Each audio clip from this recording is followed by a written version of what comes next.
ជំរាបសួរបងប្អូនទាំងអស់គ្នាខ្ញុំសូមណែនាំពីកន្លែងកាទៀវឆ្ងាញ់កន្លែងតម្លៃមួយចាន6000ទេនិ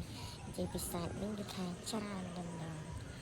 ហើយបន្លែយើងអាចកម្មង់គាត់បានតាមចិត្តកន្លែងគាត់លក់យូរឆ្នាំហើយគឺកាទៀវទូតាឯងគឺពេលព្រឹកគាត់មានលក់បាយអញ្ចឹងណាងាយឡើងមកគាត់លក់កាទៀវ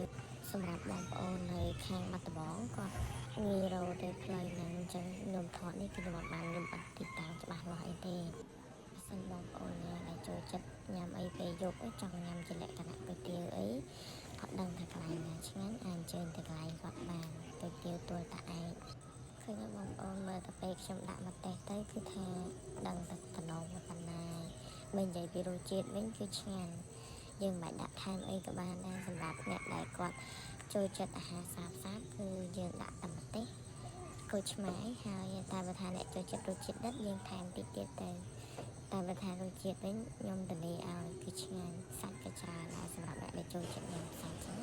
មួយចាន6000ទេទីតាំងលម្អិតខ្ញុំដាក់នៅពេលក្រោយនៅវីដេអូក្រោយអរគុណ